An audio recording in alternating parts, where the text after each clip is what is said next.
Buenas noches nuevamente, doctor González. Cuando guste, pues lo dejo, los micrófonos son suyos. Recibir igualmente a todos los doctores acá invitados, todos los doctores que se tomaron el tiempo por estar acá con nosotros en estos minutos.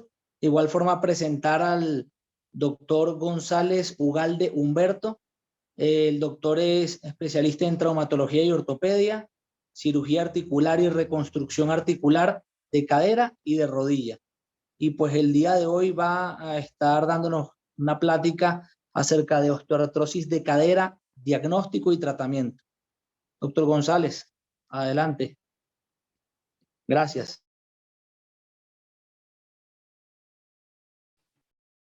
Bueno, pues buenas noches, mucho gusto a todos los que están conectados y muchas gracias por conectarse a esta hora, a esta plática. Como dice Adrián, vamos a hablar un poco acerca de coxartrosis y un poco de gonartrosis, desde el diagnóstico hasta el tratamiento. Este es un tema muy interesante, ya que, bueno, pues gran parte de la población sufre de este problema y nos toca ver desde los primeros niveles de atención este tipo de problemas, ya que son en muchas ocasiones muy limitantes.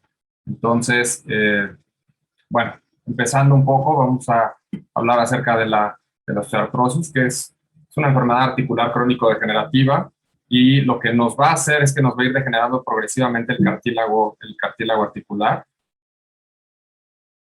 Es una de las principales enfermedades y problemas de salud en todo el mundo, y sobre todo en donde hay muchos registros, que es en Estados Unidos. Pues, por ejemplo, la gonartrosis representa cerca del 80% de los casos de osteoartrosis.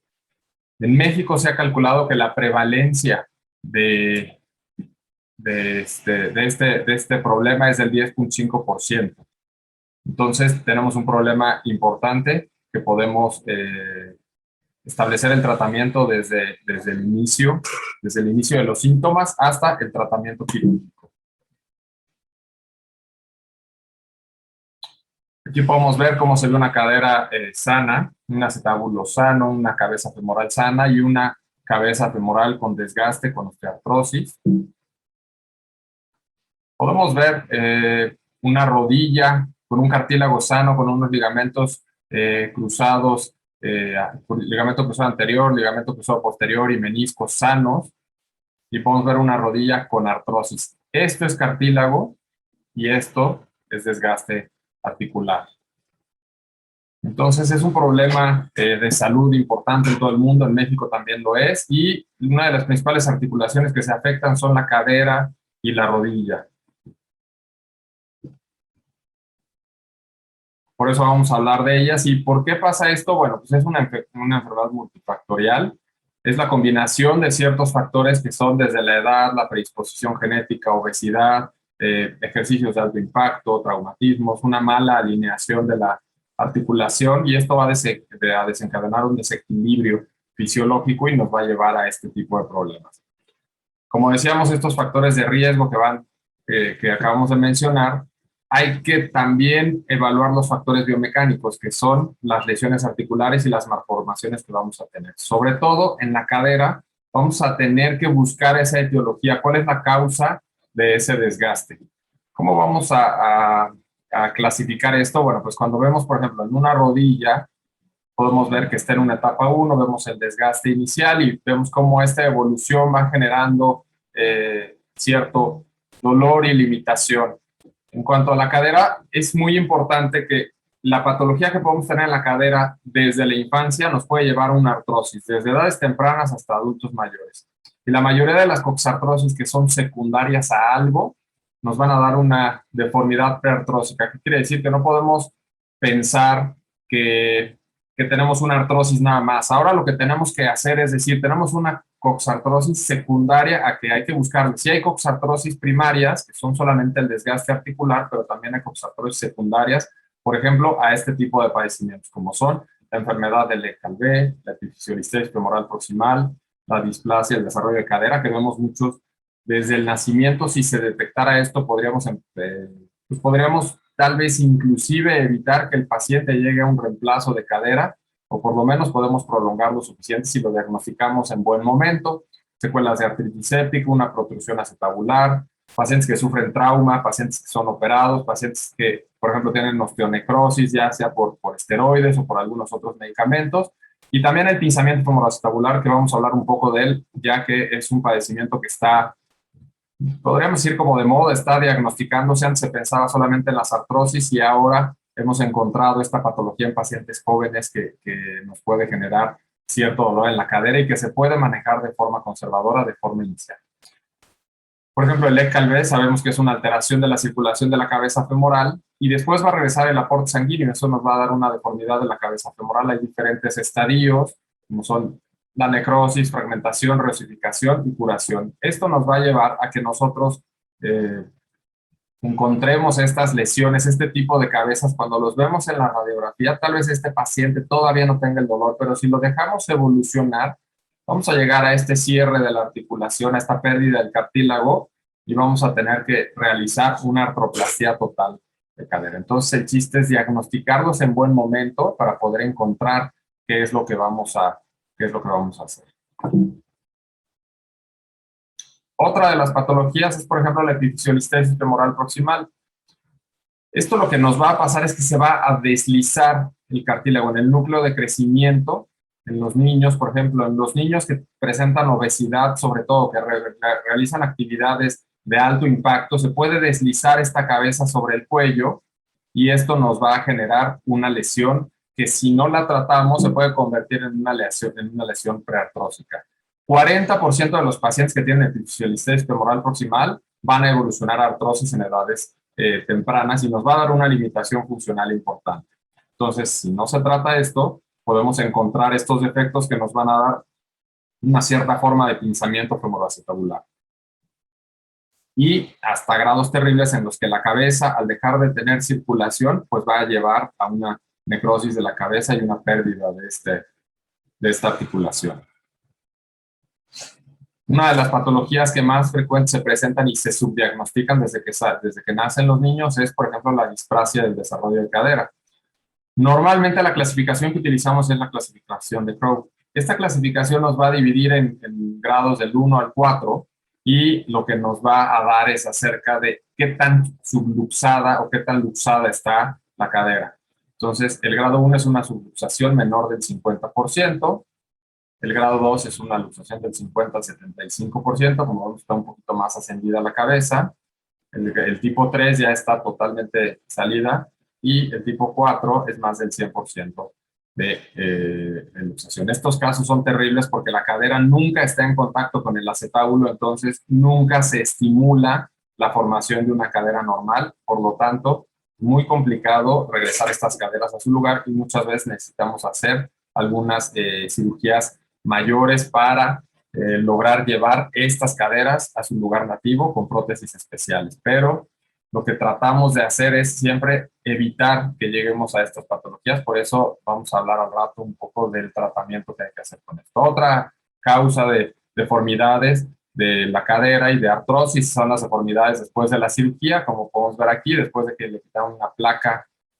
Ya tenía prótesis del otro lado de este paciente y al quitar la placa pues vemos un desgaste importante en la cadera, que estos pacientes a veces pueden todavía estar activos, tener cierta movilidad y hay que evaluar bien qué tanto dolor tienen para ver si lo que necesitamos es proponer un tratamiento quirúrgico o conservador.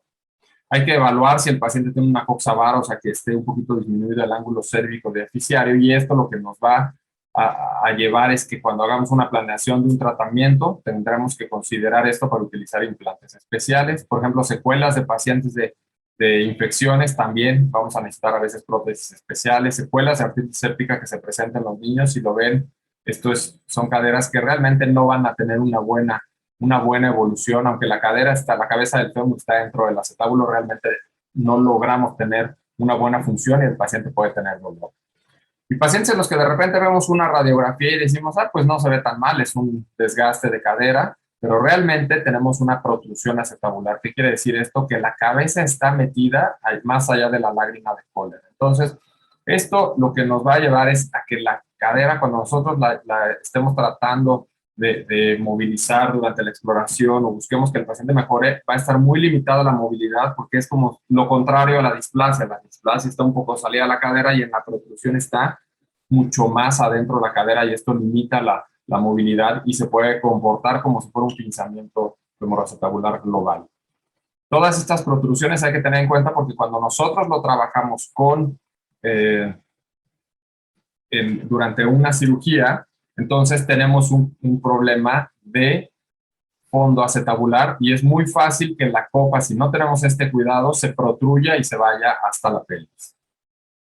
Entonces lo que hacemos es poner un injerto de hueso, muchas veces, o un injerto de metal en el fondo, y entonces este defecto, como vemos aquí, que la cadera está totalmente necrosada, metemos cierta cantidad de injerto en el fondo para dar esa contención al defecto de la protrusión acetabular, impactamos ese hueso en el fondo del acetábulo, y ya que logramos impactar, vamos a suplir esa deficiencia que tiene en la pared medial el acetábulo, y podemos ya poner nuestro componente acetabular. Ahorita vamos a ver cómo estamos. Ya pusimos el injerto y ahora va la copa definitiva en la que ya podemos ponerla bajo presión y poner los tornillos para fijar esa copa y que quede en buena posición, y ya podemos ver cómo mejoramos esa pérdida y esa protrusión acetabular.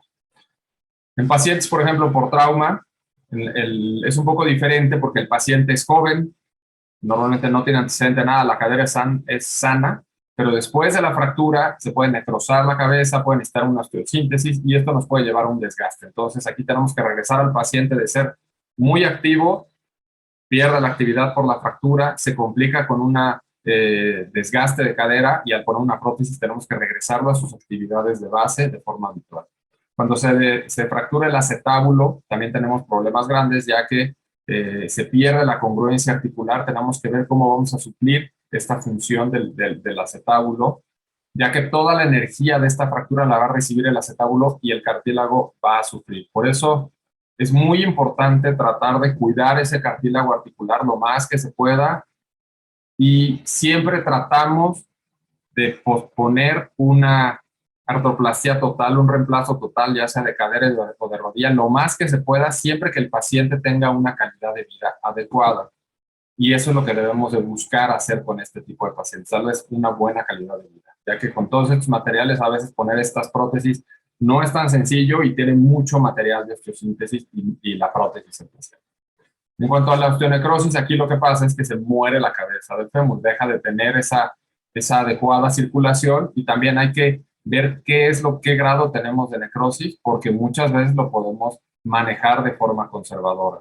Se puede descomprimir la cadera, aunque es muy controversial este tratamiento, pero realmente en muchos pacientes les puede evitar el llegar a una artroplasia total de cadera. Aquí vemos cómo, no sé si alcancen a ver esta como imagen en la que aquí se ve la cadera, el fémur proximal bien, y la cabeza del fémur hasta aquí ya no se ve bien, se ve una línea, y esto quiere decir que esto está colapsado, ya está necrosado esto, y entonces la pelotita o la forma de la cabeza del fémur se colapsa, se ve, normalmente es como si viera una pelota de ping pong, le pegaran, se colapsa y eso ya es muy difícil, ya no va a regresar a su lugar, entonces hay que evitar llegar hasta este grado. Aquí vemos diferentes casos de necrosis de la cabeza femoral. Una de las cosas más complicadas de manejar son la anquilosis o artrodesis. Normalmente una anquilosis es cuando se pega la cadera de forma natural, o sea, la cadera se deja de mover, se empieza a cerrar el espacio y se queda completamente pegada. Eso es una anquilosis. Y una artrodesis es cuando nosotros, por alguna cirugía, en muchos niños a veces antes se hacían muchas de estas cirugías de dejar pegada la articulación y se tiene que hacer una artroplasia de conversión, o sea, se tiene que regresar de una cadera fija a una cadera móvil. Entonces aquí vemos cómo está totalmente pegado, no hay espacio. Aquí vemos se ve la cabeza del fémur, se ve el acetábulo, y del otro lado no hay nada de espacio. Entonces tenemos que hacer un corte y tenemos que poner una prótesis para que tengamos buena función. Lo que hay que tener en cuenta es que aquí el paciente ya no va a tener buenos músculos, entonces a veces tenemos que utilizar una prótesis constreñida. Otra de las patologías que es importante comentar es el pinzamiento femoroacetabular. El pinzamiento femoroacetabular hay de dos tipos, uno es pincer y otro es camper. Para que veamos una imagen más clara de cómo funciona esto, el pincer es una sobrecobertura del acetábulo sobre la cabeza del fémur, y se va a encontrar como causa el acetábulo. Y el CAM normalmente, bueno, no, siempre es la causa en la cabeza del fémur, en el cuello femoral, y esto va a hacer que choque con el acetábulo. Normalmente el 86% de los casos son combinados. Los pacientes presentan tanto pincer como CAM. Para que entendamos un poco el CAM lleva su nombre desde esta patología, desde este ejemplo de los carros que se llama camshaft, que es el árbol de levas. El árbol de levas no es un círculo, sino lo que hace esto es que cuando llega el pistón a esta zona lo va a levantar y por eso no es totalmente redondo. De ahí tomaron el nombre para esta patología y es lo que pasa en la cadera. Si vemos aquí, no hay ninguna joroba, no hay ninguna formación de estas en el cuello del fémur. Y cuando lo tenemos, esto nos va a dar ese efecto de choque. Por el otro lado, el efecto del pincer es la sobrecobertura. Como veíamos aquí, una protrusión acetabular nos puede dar una sobrecobertura difusa, o sea, en todo el acetábulo, o podemos tener pinzamientos de sobrecobertura focal, que solamente son en alguna zona, que normalmente donde dan sintomatologías en la parte anterior y superior. Y este tipo de patologías se pueden manejar de forma conservadora o quirúrgica, dependiendo del grado de patología. Para que entendamos un poco más esto del pincer y el CAM, bueno, el CAM, que es la formación de esta joroba, de esta parte sobresalida del hueso en la unión de la cabeza con el cuello, lo que nos va a hacer es que empiece a chocar esta deformidad contra el acetábulo y entonces nos empieza a desprender el labrum en esta parte anterior, haciéndolo de forma repetitiva hasta que nos va a generar una lesión en el acetábulo, que vamos a ver en dónde es la lesión. Van a ver cómo esta animación nos indica en dónde se lastima el cartílago y el labrum en la lesión tipo CAM. Y por otro lado, aquí vemos cómo ahí está la sobrecobertura del acetábulo, y aquí lo que pasa es que el cuello va a chocar antes con el acetábulo y va a empezar a pellizcar a este labrum. Entonces, esto nos va a dar una deformidad del rodete glenoideo, nos va a dar un desgarro del labrum, y lo que tenemos que hacer aquí es disminuir esta cobertura, esta sobrecobertura acetabular. Entonces, después de que nosotros podemos tener varios episodios de estar flexionando la cadera, vamos a tener un choque y vamos a tener un contrachoque posterior, y esto nos va a llevar a un desgaste y a una lesión del cartílago, tanto en la parte anterior como en la parte posterior. Okay. Ahora, en cuanto a la imagen de este tipo de patología del pinzamiento femoroacetabular, bueno, pues normalmente hacemos una radiografía simple, que es una radiografía de pelvis, bien hecha para que no nos engañe una anteversión o retroversión y que nos equivoquemos pensando que es un pinzamiento o no. Por eso siempre hay que indicar que al paciente le hagan una proyección de una pelvis AP. Ahorita les voy a explicar cómo se hacen esas radiografías, o sea, qué características debe tener.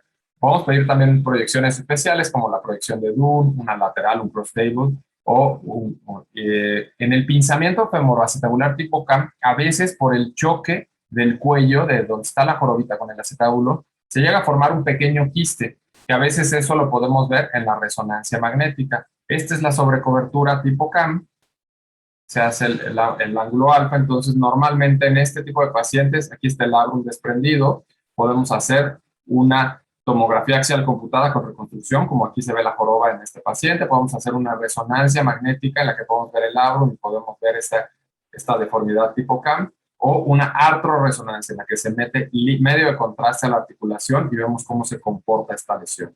¿Cómo se trata esta patología? Bueno, pues si se detecta de forma inicial, es súper importante cuidar el cartílago, evitar que se llegue a un desgaste. Si la deformidad es quirúrgica, lo podemos hacer abierto, luxando la cadera y remodelando. El problema es que es una cirugía mucho más agresiva. Se puede hacer por un mini abordaje asistido por artroscopía, o se puede hacer de forma artroscópica, en la que remodelamos con aquí estamos abriendo la cápsula articular, y después de abrir la cápsula y exponer la deformidad, entonces la podemos remodelar con una fresa y evitar que avance este pinzamiento femoroacetabular.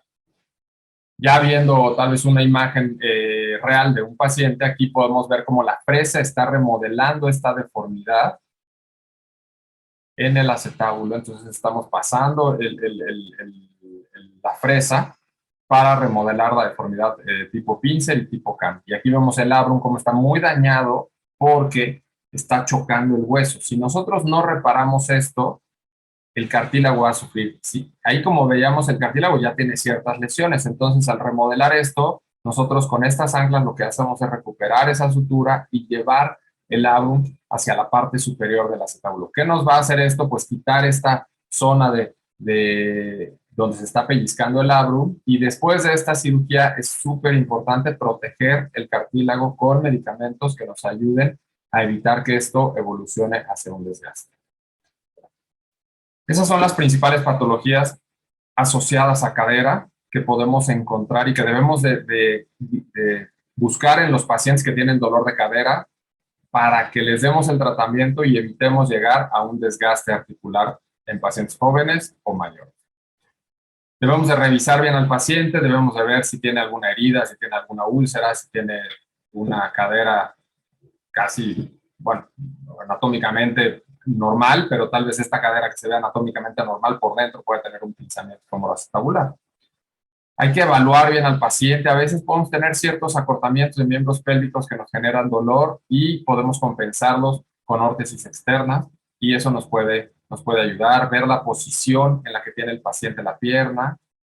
Hay que evaluar al paciente cómo camina, si tiene una marcha por dolor, por desgaste de cadera. Si empieza con esta patología, pero todavía no tiene cerrado el espacio, podemos empezar un tratamiento conservador. En cuanto a la alineación de la columna, es muy importante. Muchas patologías nos pueden esconder y el paciente llega con un dolor de cadera y puede tener cierta patología en columna lumbar. Entonces está muy asociada la patología de columna lumbar con la patología de la cadera.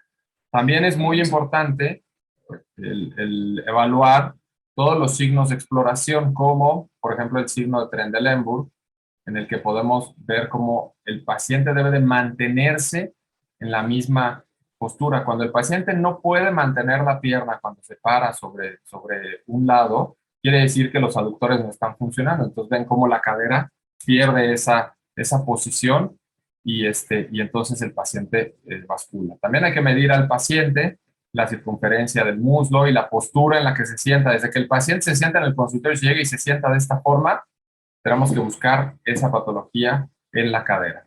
También hay que buscar toda la parte de la sensibilidad, reflejos, fuerza, para descartar que no venga de la columna lumbar.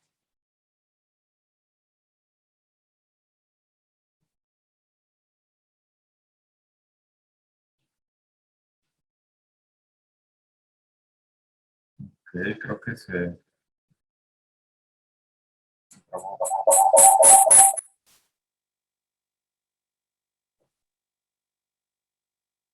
Doctor González, sí, se congeló la pantalla. ¿Me ayudas a dejarme compartir la otra?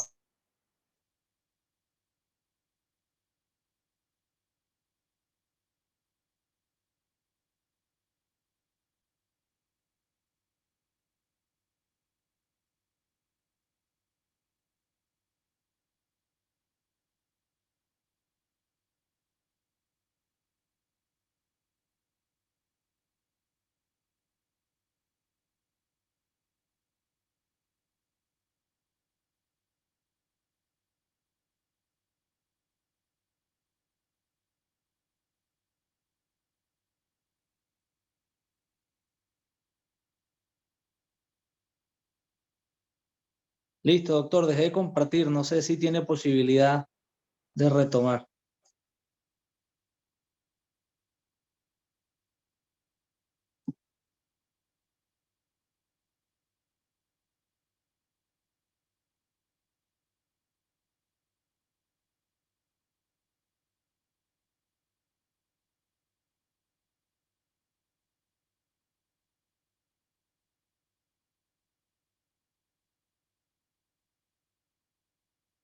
Doctor González, ¿está por allí? Tú puedes quitar la opción de compartir la pantalla de la Sí. otra, quítale a la otra persona y exactamente. Ya, ahora sí. Vamos a continuar en donde nos quedamos con la Ok. misma presentación. Nos quedamos en la parte de la imagen neuromuscular. ¿Me escuchan bien?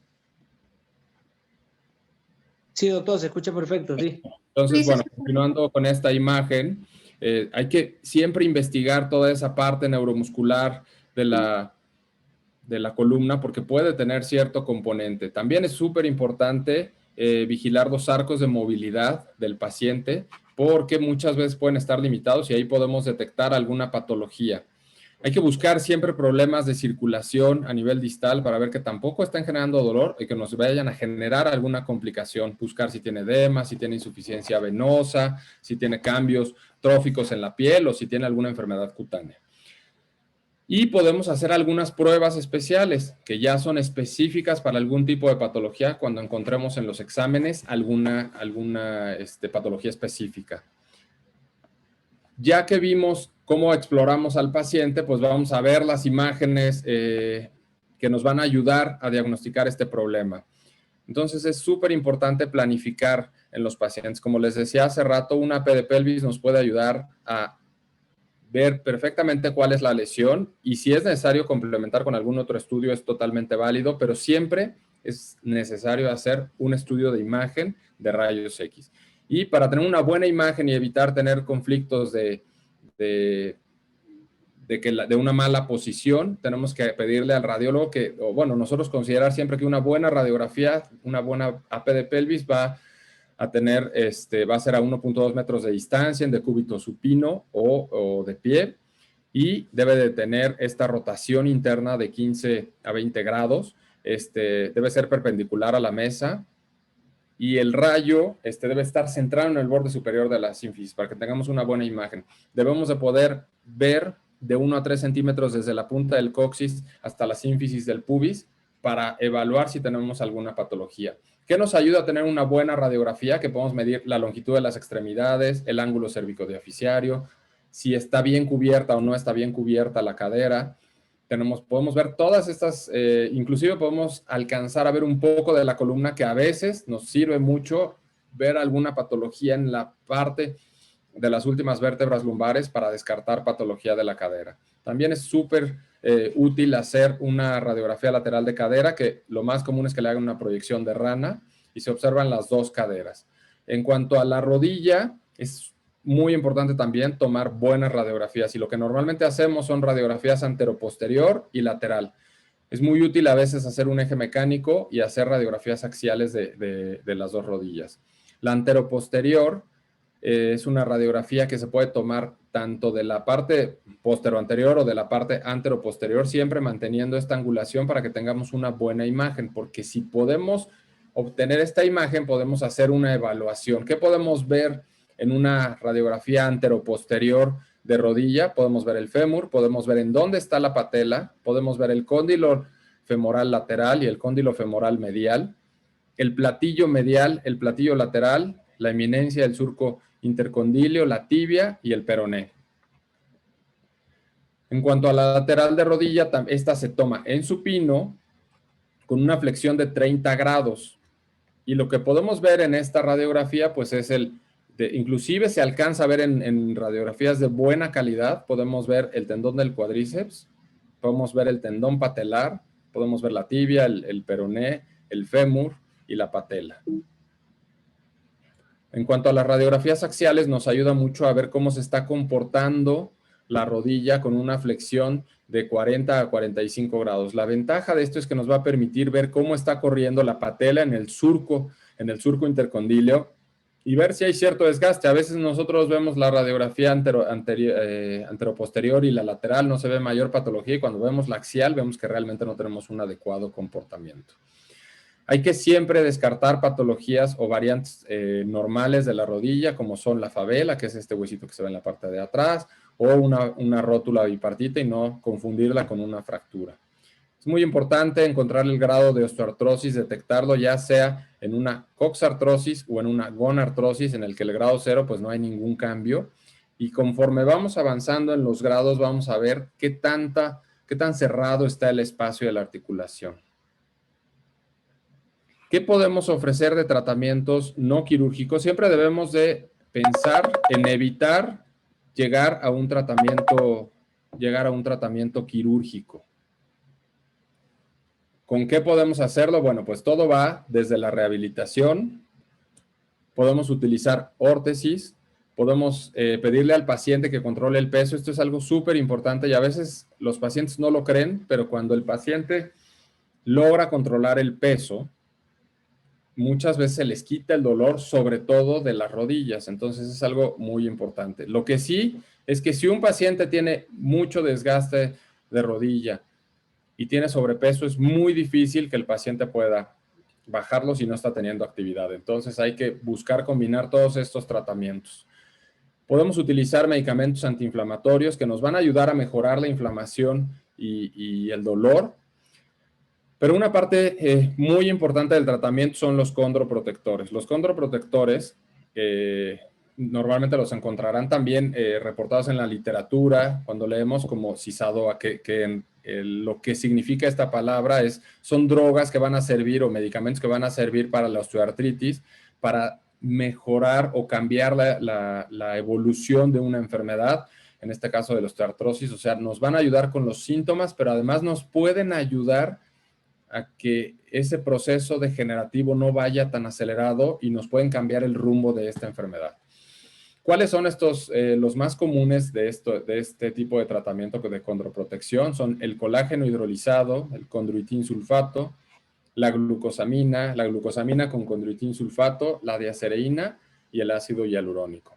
Pero debemos de tener mucho cuidado porque hay muchos de estos en el mercado que no tengan estudios que los respalden, de que tengan una buena función, y otro que de repente va la gente y dice, pues es que yo me compro la grenetina en la farmacia París, me hacen el colágeno hidrolizado y me dan una bolsa ahí y me tengo que tomar 3 cucharadas y muchas veces no saben cuál es la dosis que se tiene que utilizar. Por eso es súper importante utilizar un producto que nos dé el antecedente de tener estudios, el antecedente de haber hecho toda una investigación para demostrar que puede tener esa función. Hay que recordar que no son medicamentos mágicos, sino no son para revertir una enfermedad, sino lo que nos van a ayudar es cambiar el curso de esa enfermedad y evitar, o por lo menos tratar de retrasar un poco el que llegue ese desgaste de forma temprana, sobre todo en pacientes en los que detectamos de forma temprana. Y otro de los tratamientos puede ser la viscosuplementación. Hay que estadificar, hay que ver qué tanto sirve, porque hay muchas cosas que de repente queremos utilizar y decimos, pues esto debe servir o no debe servir. Ya hay en la literatura y, por ejemplo, la Academia Americana de Cirujanos Ortopedistas, ellos reportan qué tanta evidencia, qué tanto nivel de evidencia podemos tener con un tratamiento y les ponen estrellita a los tratamientos. Una recomendación fuerte son 4 estrellas, una moderada son 3, limitada son 2 y que no hay ningún consenso de utilizar es 1. Entonces hay que tratar de evitar todos los tratamientos que tengan poca evidencia científica.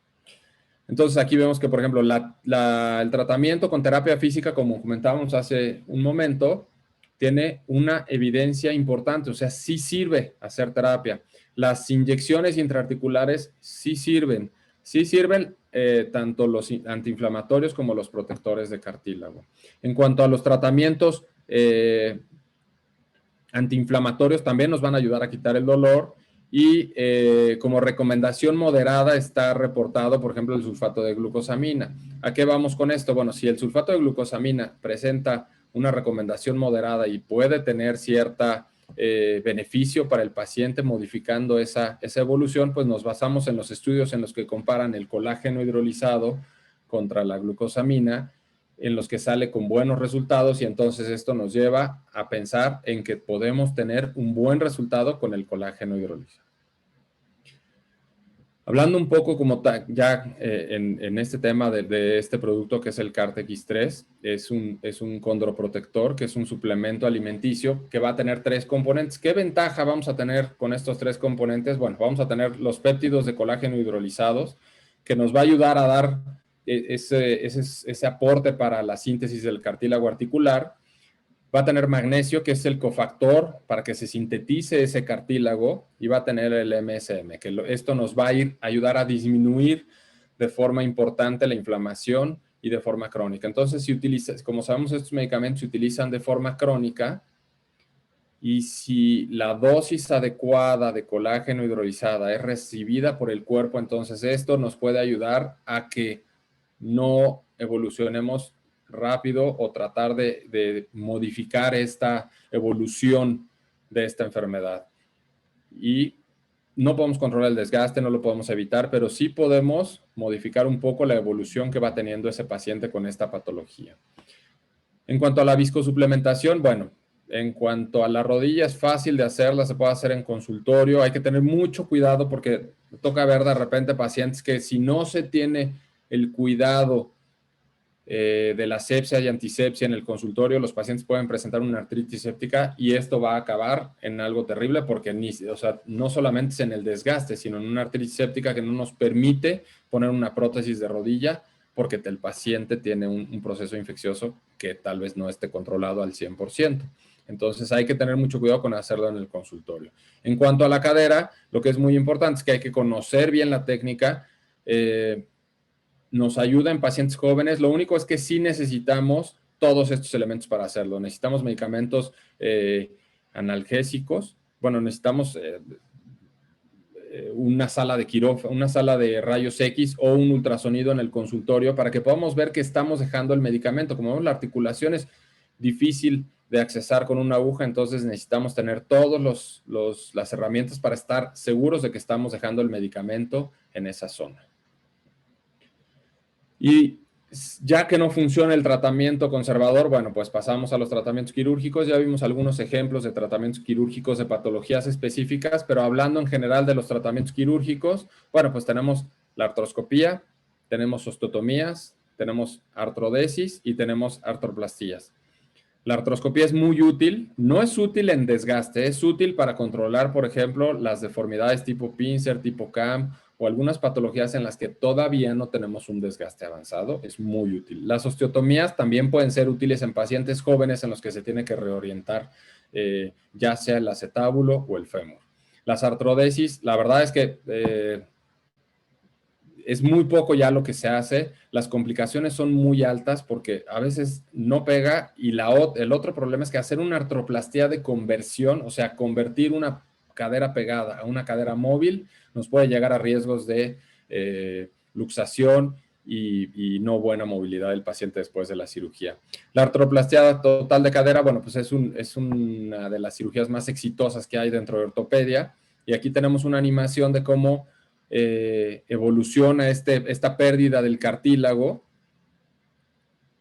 que nos va a llevar a que si ya está el cartílago de esta forma, ya no vamos a poder hacer nada más que un reemplazo total de cadera en la que aquí estamos trabajando el acetábulo, trabajando el fémur, vamos a darle forma a este componente femoral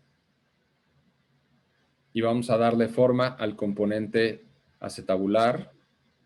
Y al poner estos componentes no cementados, lo que buscamos es que el hueso crezca alrededor de la prótesis. ¿Qué logramos con este tipo de tratamiento? O sea, al poner una prótesis total de cadera, bueno, pues que logramos recuperar al paciente sin dolor y con buenos arcos de movilidad. Y lo mismo pasa con la rodilla. En la rodilla también, cuando el desgaste va avanzando, entonces lo que tenemos que hacer es esos cortes y darle forma. Las prótesis de rodilla en gran porcentaje, por lo menos en México, se hacen cementadas, entonces van fijas con cemento, llevan el componente femoral y el componente tibial, lleva un plástico en medio, un polietileno y un polietileno en la parte anterior, y esto nos permite también recuperar la función y la movilidad. El índice de satisfacción de los pacientes con una prótesis de cadera cuando tienen un desgaste grado 3 o grado 4 es muy alto, los pacientes están muy contentos y satisfechos con este tratamiento. Vamos a ver algunos casos. No sé si ven esta parte, cómo se ve el fémur. El fémur está casi no congruente con la tibia. Es un desgaste muy importante. Este es un paciente de 55 años de edad. Y el tema aquí es que cuando hacemos un eje mecánico vemos cómo está totalmente cerrada la articulación. Vean el varo que tiene el paciente. O sea, está cerrada la pierna. Aquí puede estar tocando sus tobillos y las rodillas están totalmente lejos. Es como mucha gente le dice que son las piernas de charrito, que es más común en los hombres, pero esto es un varo importante. Aquí hay que considerar también que tiene una artrosis de cadera derecha. Entonces, ¿qué es lo que hay que operar primero? Las recomendaciones siempre son operar primero la cadera. Pero a este paciente no le duele la cadera ni la rodilla derecha. Su principal dolor es la rodilla izquierda, por lo tanto se realiza una artroplastia total de rodilla izquierda, y si vemos al paciente, este paciente lleva ahorita, en este video lleva 10 días de operado, y si lo vemos prácticamente ni siquiera está usando el bastón. Entonces, bueno, solamente fue para el video, pero realmente los pacientes presentan una mejoría súper importante con este tipo de cirugías. Igual en la cadera, bueno, pues aquí vemos un paciente con una lesión en la cadera del lado derecho en la que ya no podemos hacer tratamiento conservador, podemos hacer un tratamiento quirúrgico, y al poner una prótesis de cadera, levantamos al paciente. El día siguiente de la cirugía empieza con sus primeros pasos y semanas después, con un buen protocolo de rehabilitación, logramos una buena función de esta cadera. Los pacientes les va bastante bien, y tan bien que a veces están usando el bastón a la tercera semana, y por ejemplo dando un concierto con su bastón, jugando con su bastón.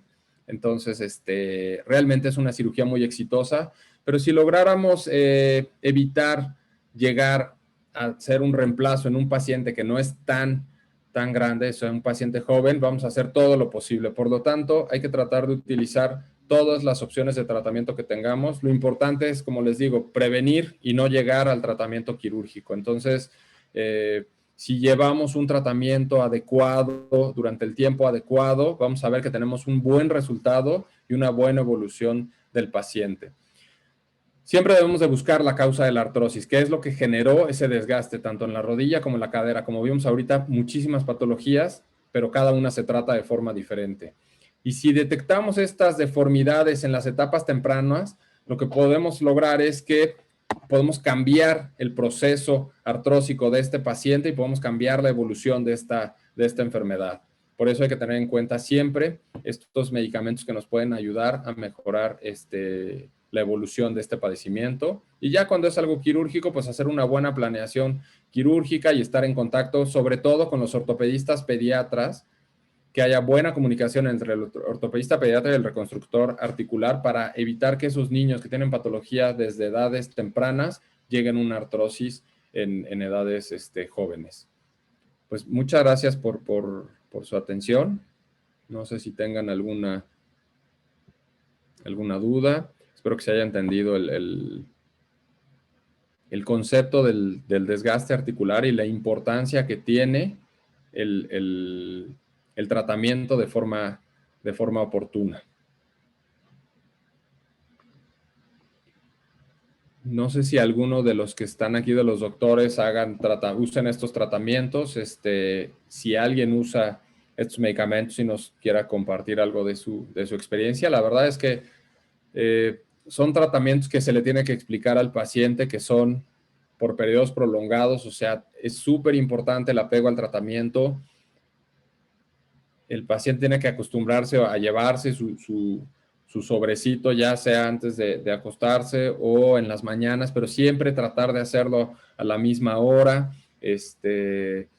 Si nosotros logramos que el paciente tenga esa constancia y logre seguir ese tratamiento, vamos a ver los cambios. Esos pacientes que de repente dicen, es que yo pues uso el Cartex 3 hoy y mañana no, y entonces lo uso en 3 días, y así realmente no vamos a lograr tener el efecto que queremos. Es súper importante la constancia con el paciente, y para que notemos ese efecto antiinflamatorio del medicamento, el paciente tiene que por lo menos haberlo tomado unas 3 semanas para que note esos cambios importantes en la evolución de la enfermedad. Entonces, es parte de nuestro trabajo desde las primeras líneas, ya sea que tengamos un consultorio en el que trabajemos viendo pacientes de diferentes especialidades. Si nosotros detectamos un inicio de desgaste, una osteoartrosis en un grado 1 o 2, podemos dar este tipo de tratamientos y vamos a tener una evolución adecuada. ¿En qué otros pacientes se pueden utilizar? Por ejemplo, en un grado 3 o grado 4, la verdad es que ya no vamos a tener ese cartílago para trabajar con él, pero los pacientes que no se pueden operar por lo menos han encontrado cierta disminución de la inflamación. Entonces hay que estadificar nuestro desgaste para poder establecer el tratamiento que corresponde. Sí, buenas noches, doctor. Hola, buenas noches. Pues he usado el CARD X3 con algunos pacientes y la verdad sí he tenido una muy buena respuesta, principalmente en pacientes de mediana edad. Como usted menciona, cuando hay un desgaste ya grado 3, solamente he tenido una señora, siempre utiliza su bastón, ya tiene muchísimo tiempo con la patología y esta señora realmente no ha tenido mucho cambio, pero yo considero que es porque ella pues no sigue muy bien el tratamiento. Además de que, como usted dice, pues ya en un grado 3 no tiene mucha diferencia de tratamiento, pero en los pacientes de mediana edad sí he visto muy buenos resultados. Sí, efectivamente, en este grupo de pacientes en los que a veces tenemos ese cartílago que está en un grado 1 o en un grado 2, realmente la evolución es súper notoria y lo que nos permite iniciar estos tratamientos en buen momento es que nos permite hacer una buena rehabilitación y el paciente a veces pues está prácticamente normal. Pero como dice, si tiene la constancia el paciente es muy importante. Tal vez esa paciente, como dices, no está llevando el tratamiento. Uno se da cuenta cuando estás en el consultorio y le preguntas al paciente, oiga, ¿está tomándose su sobrecito todos los días? Y ya desde ahí empieza, bueno, sí, pero no, lo que es que no sé, porque el grumo, entonces ya te das cuenta que realmente no lo está siguiendo. Entonces, desde que damos el tratamiento tenemos que ser muy insistentes en que es un tratamiento crónico y que está en sus manos el marcar la diferencia de la evolución de un paciente. Esos pacientes jóvenes a los que se los estás dando, les estás cambiando el rumbo de la enfermedad y es probable que ese paciente no requiera un tratamiento quirúrgico, artroscópico o protésico, nunca más, ¿no? Sí, de hecho, yo eso espero, de verdad. Y esta señora, como dice, bueno, es todo un caso, mi pacientita, pero ella mencionaba que lo dejaba de tomar porque creía que le subía de peso. Yo no creo para nada que este suplemento suba de peso, principalmente porque es una señora ya de 70 y tantos años. Ella sí tiene un grado de obesidad 2, mm, y pues yo creo que nada más como que le echaba la culpa, pero pues en mis pacientes más jóvenes sí. Ahí sí puedes echar mano de muchas cosas. Por ejemplo, en esa paciente que tiene cierta obesidad, el problema es que se vuelve un círculo vicioso, porque entonces deja de tener actividad, empieza con más dolor, aumenta la obesidad y entonces nunca van a mejorar. Pero bueno, hay pacientes como todo, como ven, o sea, en la consulta yo, principalmente dentro de ortopedia, lo que más hago es cadera y rodilla y al ver todo esto, de verdad, muchos pacientes que podrías pensar que ya son candidatos a cirugía, mejoran con un tratamiento tanto multidisciplinario con la parte de rehabilitación y la parte del tratamiento de base, el tratamiento con el médico que le está controlando diabetes y todas esas patologías asociadas y el nutriólogo que nos puede ayudar a controlar el peso. Si hacemos ese tratamiento multidisciplinario con el tratamiento multimodal, con los medicamentos que nos ayudan a proteger con los controprotectores, utilizar un antiinflamatorio durante cierto tiempo. La ventaja de algunos como este es que el efecto antiinflamatorio nos evita tener que estar utilizando medicamentos antiinflamatorios asociados a esto, ¿no? Tal vez no será tan fuerte como un antiinflamatorio directo, pero ya de forma crónica logramos tener un buen efecto. Así es, doctor. Muchas gracias. Muy, muy buena plática. Muchas gracias. Bueno, gracias a todos. Gracias a todos los que se conectaron ya aquí, pusieron sus comentarios en el chat. Y Adrián, no sé si tú quieres comentar Sí, algo. doctor. En Sí, cuanto claro que sí. del De hecho, peso, doctor, no pueden lo subir. que hay acá al chat, pues más que todo las gracias están al doctor Agustín, le dice excelente ponencia, gracias doctor González, la doctora o el doctor, no me dice Díaz, gracias doctor, excelente plática, y del usuario dice Moto G7, buenas noches doctor, muy interesante y amena plática, gracias. Aquí como un poquito de lo que está en el chat, ¿no? Leerle. De igual forma, yo primeramente agradecerle a usted, doctor González, también súper productivo. Allí cuando vi las imágenes como con una de las, creo que de la rodilla me espanté un poquito. Ahí, con la de la cirugía en vivo y directo. Agradecido por su tiempo, doctor González. Para mí súper productiva también, y agradecido a todos los doctores que tuvieron el tiempo para compartir acá con el doctor González y con nosotros durante estos minutos, esta hora prácticamente. Nuevamente, pues extenderle unas felicitaciones, doctor González, y por acá sus órdenes con todo gusto. Bueno, pues gracias a ti, Adrián, gracias a Elmore por el apoyo, y bueno, pues gracias también por brindarnos pues estos productos que nos ayudan mucho a controlar estas enfermedades. Vale la pena estudiar, aprender a utilizarlos, y a todos los doctores, muchas gracias por conectarse y por compartir su tiempo con nosotros. Gracias. Excelente noche. Gracias. Descansen, hasta luego.